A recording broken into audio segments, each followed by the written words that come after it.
Hello students, कैसे हैं आप सब। आज 12th फिजिक्स का एक नया चैप्टर स्टार्ट करेंगे जिसका नाम है electromagnetic induction.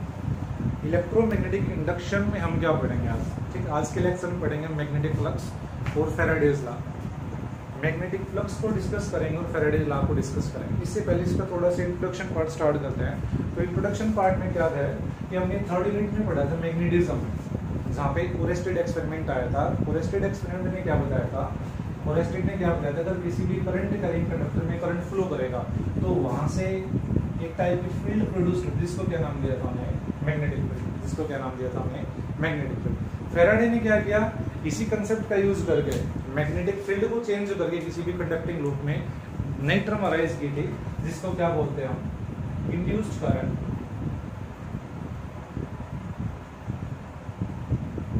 Induced current and induced EMF. Induced EMF, इसी को क्या बोलते हैं? इलेक्ट्रोमैग्नेटिक इंडक्शन बोलते हैं। तो फैराडे ने क्या किया था, इस मैग्नेटिक फील्ड को चेंज किया था किसी भी कंडक्टिंग लूप में। ठीक, उसके डिफरेंट कंडीशन थे, हम आगे डिस्कस करेंगे। और वहां से हमें ये टर्म अराइज होती है, इन टर्म्स को क्या नाम दिया था हमने? इंड्यूस्ड करंट और इंड्यूस्ड ईएमएफ। और एक ऐसा फिनोमेना जिसमें हम इंड्यूस्ड ईएमएफ और इंड्यूस्ड करंट को प्रोड्यूस करते हैं, उस फिनोमेना को क्या बोलते हैं? Electromagnetic induction. और कैसे करते हैं उसको हम डिस्कस करेंगे। तो आज का हमारा पहला डिस्कशन टॉपिक है मैग्नेटिक फ्लक्स। मैग्नेटिक फ्लक्स में दो टर्म है, first one magnetic, second will be flux. Magnetic का मीनिंग क्या है? Related to the magnets which produce the magnetic field lines around us. और जो फ्लक्स का मीनिंग क्या होती है? Is a kind of flow. तो एक टाइप का फ्लो होता है मैग्नेटिक फील्ड लाइंस का किसी भी गिवन सरफेस में, उस कंसेप्ट को क्या बोलते हैं हम? Magnetic flux. तो क्या लिखेंगे इसको? The number of magnetic field lines passing perpendicular to the surface, perpendicular to the surface is called magnetic flux। क्या बोलते हैं इसको? Magnetic flux. किसी भी सरफेस में से अगर मैग्नेटिक फील्ड लाइंस परपेंडिकुलरली पास होंगी, उस टर्म को क्या बोलते हैं? Magnetic flux. डिनोट किससे करते हैं हम इसको? इट इज डिनोटेड बाय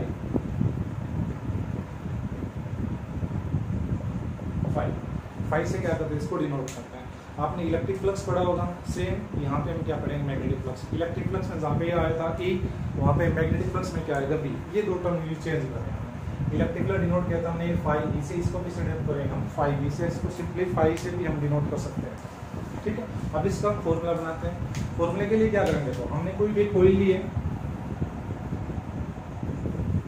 ठीक है, कंडक्टिंग लूप लिए हमने इसको, कंडक्टिंग लूप। कंडक्टिंग लूप में क्या किया हमने? कुछ मैग्नेटिक फील्ड लाइंस को पास किया। अब इस कंडक्टिंग लूप की जो पोजीशन है वो क्या है? इस टाइप की है। ये हमने मान ली कोई conducting loop, consider this is a conducting loop, और हमने इसको ऐसे पुट किया। इस कंडक्टिंग लूप का जो एरिया है इस व्हाइट बोर्ड के प्लेन के मींस जो व्हाइट बोर्ड है उसके प्लेन के क्या है? परपेंडिकुलर है। अगर इसको पुट करेंगे तो क्या आएगा? Same plane. ठीक है, एंगल की वैल्यू कितना आएगी? दोनों प्लेन में 0। अगर हम इसको ऐसे पुट करेंगे तो क्या आएगा? एंगल की वैल्यू 90 डिग्री। तो हमने कोई भी कॉइल कंसीडर किया है, इस कॉइल में नंबर ऑफ फील्ड लाइंस को क्या किया? पास किया है। तो एक और हम डिस्कस कर सकते हैं कि जो मैग्नेटिक फ्लक्स होता है वो जस्ट क्या करता है? Count the number of field lines passing through the given area. किसी भी एरिया में जो परपेंडिकुलर फील्ड लाइंस पास होती है उनको क्या करता है? काउंट करता है। तो सिंपली भी बोल सकते हैं इसमें जो फ्लक्स की वैल्यू आएगी, फ्लक्स की वैल्यू कितनी आएगी? 3। फ्लक्स की वैल्यू क्या आएगी? 3। अब इसी लूप की हमने सेम पोजीशन सेट की है और हमने मैग्नेटिक फील्ड लाइंस को इंक्रीज किया, means strong magnetic field apply किया। देखो क्या मिलेगा हमें? स्ट्रॉन्ग मैग्नेटिक फील्ड लाइंस का meaning field lines are close to each other. इसमें फील्ड लाइंस थोड़ी दूर दूर, इसमें फील्ड लाइंस क्या पास पास है। तो देखो इसमें फ्लक्स कितना आएगा? 5 इज इक्वल टू 1 2 3 4 5। तो फ्लक्स कितना आएगा? यहाँ से 5। यहाँ पे फ्लक्स कितना मिला हमें? 3। यहाँ से फ्लक्स कितना मिला हमें? 5। तो इसका मीनिंग क्या है कि जो मैग्नेटिक फ्लक्स है वो मैग्नेटिक फील्ड के ऊपर डिपेंड करता है। और कैसे डिपेंड करता है? अगर फील्ड लाइंस बढ़ेंगी तो फ्लक्स बढ़ेगा, फील्ड लाइंस कम होंगी तो फ्लक्स कम होगा। तो इसका मीनिंग जो मैग्नेटिक फ्लक्स है is directly proportional to the magnetic field. Next step में क्या किया हमने? एरिया को इंक्रीज किया। पहले हमने मान लिया ये एरिया था, अब हमने थोड़ा एरिया इंक्रीज किया। एरिया को इंक्रीज किया तो क्या मिला हमें? मैग्नेटिक फील्ड लाइंस बहुत ज्यादा हो गई, 1 2 3 4 5 6 7। तो इधर से देखो फ्लक्स क्या मिला हमें? फ्लक्स टाइम मिला 7। एरिया को कम किया, रिड्यूस किया तो फ्लक्स डिक्रीज हुआ।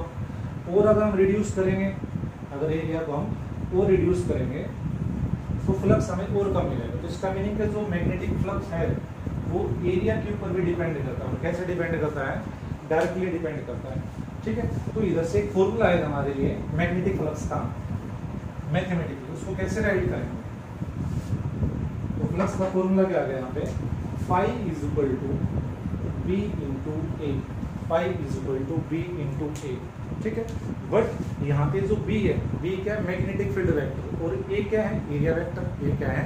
Area vector. एरिया वेक्टर किसका है? जिस लूप में से हमने फील्ड लाइंस को पास किया है। तो एक हमने ड्रम थोड़ी सी और चेंज की है, हमने इसका एरिया वेक्टर मान लिया ए क्या मान लिया हमने? Area vector of this loop. और हमने मैग्नेटिक फील्ड लाइंस की डायरेक्शन को चेंज कर दिया, मैग्नेटिक फील्ड लाइंस की डायरेक्शन को चेंज कर दिया। देखो हमें क्या मिला है? अब magnetic field lines area vector angle trace करिए थीटा, एंगल ट्रेस करिए थीटा। अब according to the definition flux का फाइंड आउट करेंगे जब मैग्नेटिक फील्ड लाइंस इस गिवन सरफेस में, जो भी हमें हमारे पास गिवन सरफेस है, ठीक है, सिमेट्रिकल है, एसिमेट्रिकल है, उस पे परपेंडिकुलरली पास होगी। अब यहाँ पे फील्ड लाइंस ऐसे पास हो रही है, हमने फॉर एग्जांपल ये हमने मान लिया कोयल, ये कोयल का एरिया हो गया, ये कोयल का हमने मान लिया एरिया, और जो मैग्नेटिक फील्ड लाइंस ऐसे मूव कर रही है, तो इसमें जो एंगल ट्रेस हो रहा थीटा, इस थीटा के कारण क्या आया? फ्लक्स चेंज होगा या नहीं होगा उसको हम कंसीडर करें। तो इसके लिए देखो क्या किया, हम मैग्नेटिक फील्ड वेक्टर के कंपोनेंट डिवाइड किए। एक तो वर्टिकल कंपोनेंट आ जाएगा, जिसको क्या नाम देंगे हम? B sine theta. एक हॉरिजॉन्टल कंपोनेंट है जो एरिया वेक्टर के सेम डायरेक्शन में जाएगा, साथ जाएगा बी कोस थीटा। अब देखो बी साइन थीटा कहाँ पे और बी कोस थीटा कहाँ पे है? This is the B cos theta, this is the B cos theta and this is the B sine theta. अब डेफिनेशन क्या होती है? जो नंबर ऑफ फील्ड लाइंस है इस सरफेस में से, जो कोयल की जो सरफेस इसमें से परपेंडिकुलरली पास होनी चाहिए। अब परपेंडिकुलर कंपोनेंट कौन सा है मैग्नेटिक फील्ड का? B cos theta. और ये कंपोनेंट कौन सा है? इसके प्लेन में लाई कर है, तो प्लेन में लाई कर इसके कारण कोई फील्ड लाइंस इसके अंदर नहीं जाएंगे, तो हम इस फील्ड कंपोनेंट को काउंट नहीं करेंगे फ्लक्स फाइंड आउट करने के लिए। तो फ्लक्स को फाइंड आउट करने के लिए किस कंपोनेंट को फाइंड आउट करेंगे? हम कंसीडर करेंगे बी कोस थीटा। तो यहाँ से देखो फ्लक्स का फॉर्मूला क्या आएगा? Phi is equal to magnetic field into में एरिया। यहाँ से देखो क्या आएगा? Phi is equal to B A cos theta. तो इस फॉर्मूले के बिना पे हम क्या फाइंड आउट करेंगे? Magnetic flux. हमने वेक्टर्स पढ़ रखे हैं, किन्हीं भी दो फिजिकल वेक्टर क्वांटिटी, किन्हीं भी दो वेक्टर क्वांटिटी का हम डॉट प्रोडक्ट कर देते तो हमें क्या मिलता था? एक स्केलर क्वांटिटी मिलती थी। देखो यहाँ से क्या मिलेगा? अब मैग्नेटिक फील्ड क्या है? एक वेक्टर क्वांटिटी है, एरिया क्या है? एक वेक्टर क्वांटिटी। तो देखो यहाँ इसको और क्या लिख सकते हैं? Phi is equal to magnetic field vector dot area vector. तो यहाँ से देखो हमें क्या कंक्लूजन मिला है? जो मैग्नेटिक फ्लक्स है, magnetic flux is a scalar quantity, magnetic flux is a scalar quantity. तो मैग्नेटिक फ्लक्स कैसी क्वांटिटी है? Scalar quantity. दोबारा देख रहे हैं फ्लक्स की डेफिनेशन क्या होती है? नंबर ऑफ फील्ड लाइंस है, total magnetic field lines passing through passing perpendicular to this surface. कोई भी सरफेस है, उस सरफेस में से फील्ड लाइंस अगर परपेंडिकुलरली पास होती है तो उस कंसेप्ट को क्या बोलते हैं? Magnetic flux. अब फ्लक्स हमने देखा फाइंड आउट करके कि जो ये फ्लक्स है, अगर मैग्नेटिक फील्ड को स्ट्रॉन्ग पुट करेंगे तो फ्लक्स भी इंक्रीज होगा, एरिया को इंक्रीज करेंगे तो फ्लक्स भी क्या होगा? इंक्रीज होगा।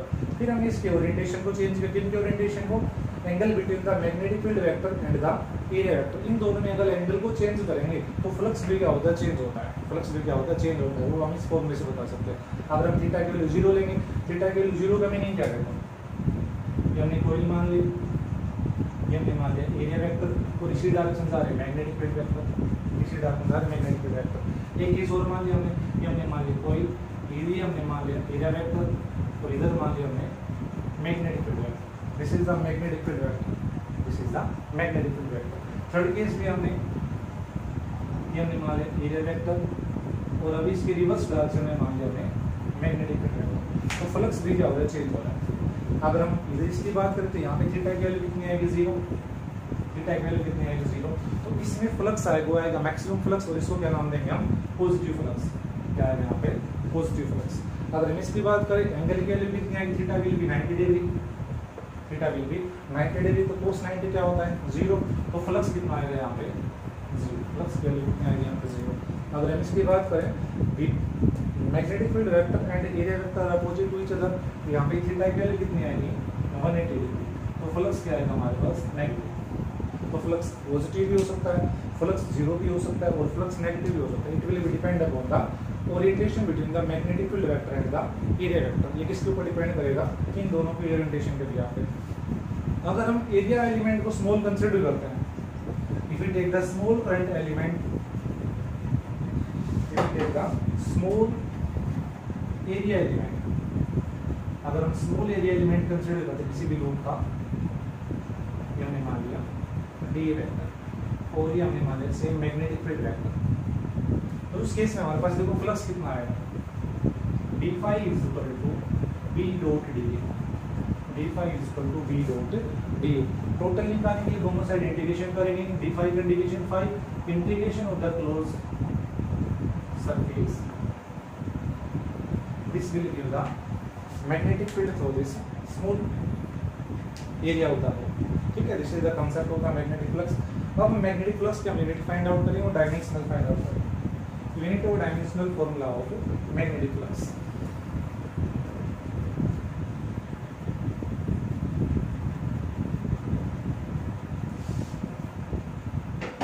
तो हमारे पास फॉर्मूला है phi is equal to B dot A. ठीक है, और क्या लिख सकते हैं हम, phi is equal to B A cos theta. यहाँ से हमने क्या चेक किया, जो मैग्नेटिक फ्लक्स है वो फील्ड पे भी चेंज करता है, मैग्नेटिक फील्ड पे, एरिया पे भी डिपेंड करता है, and angle between the magnetic field vector and area vector, इस पे भी क्या करता है, डिपेंड करता है। अब इस फॉर्मूले के बिहाफ पे हम फाइंड आउट करेंगे यूनिट। नेक्स्ट हमारा पार्ट है unit of phi, unit of phi. हमने फ्लक्स की यूनिट पढ़ने के लिए किस यूनिट पढ़नी पड़ेगी, मैग्नेटिक फील्ड वेक्टर की और एरिया वेक्टर की। तो इसमें देखो क्या है, unit of B, unit of magnetic field into में unit of area. Magnetic field की यूनिट क्या होती है, टेस्ला, एसआई सिस्टम, हम इसको लिख सकते हैं in SI system, SI system, SI system में magnetic field unit tesla, area unit क्या है, मीटर स्क्वायर। तो क्या बोलते हैं हम कॉम्बिनेशन को, weber. Weber is the SI unit of magnetic flux. Denote किससे करेंगे इसको, WB से। अगर हम सीजी सिस्टम की बात करें, इन सीजी सिस्टम तो यूनिट ऑफ फाई क्या जाएगा, यूनिट ऑफ बी इनटू में unit of area. Magnetic field की जो यूनिट होती है सीजी सिस्टम में वो क्या है हमारी गोस इनटू में एरिया की क्या है, सेंटीमीटर स्क्वायर। तो 2 सेंटीमीटर स्क्वायर को क्या बोलते हैं हम, मैक्सवेल। क्या बोलते हैं इसको हम, मैक्सवेल। ठीक है, इसको क्या लिख सकते हैं हम, मैक्स, MX। अब इनका अगर रिलेशन फाइंड आउट करें, relation between weber and Maxwell, weber and Maxwell. Weber और मैक्सवेल में क्या रिलेशन, इसको फाइंड आउट करेंगे। देखो आप बोल सकते हैं जो 1 वेबर होता है, as 1 weber is equal to 1 tesla into में 1 मीटर स्क्वायर, 1 टेस्ला इनटू में 1 मीटर स्क्वायर। अब टेस्ला और गोज में क्या रिलेशन हमें पता है क्या होता है, 1 tesla is equal to 10⁴ gauss. 1 metre square और सेंटीमीटर स्क्वायर में क्या रिलेशन हमें पता है क्या होता है, 10⁴ सेंटीमीटर स्क्वायर। यहाँ पे वैल्यू यूज करेंगे, दोनों के देखो क्या मिलेगा, 1 weber is equal to 10⁴ gauss into में 10⁴ centimetre square. We same power को ऐड करेंगे तो यहाँ पे क्या मिलेगा हमें, 10⁸ गोज सेंटीमीटर स्क्वायर। और गोज सेंटीमीटर स्क्वायर को हम क्या बोलते हैं, मैक्सवेल। तो यहाँ से जो 1 वेबर कितनी मैक्सवेल के बराबर है, 10⁸ Maxwell. This is the desired relation between the SI system of magnetic flux and CJ system of magnetic flux, that is Weber and the Maxwell. So 1 Weber is equal to 10⁸ Maxwell. अब इसका dimensional formula क्या आएगा, dimensional formula of magnetic flux. इसके लिए क्या लिखेंगे, dimensional formula,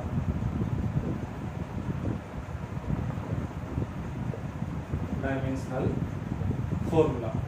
देखो dimensional formula using, इसके लिए इसका फॉर्मूला यूज करेंगे, phi is equal to B into में ए। मैग्नेटिक फील्ड का फॉर्मूला है, डायमेंशनल या तो हमें डायरेक्ट याद होना चाहिए, नहीं तो एक फॉर्मूला आया था जिससे हमने फाइंड आउट किया था dimensional formula of magnetic field.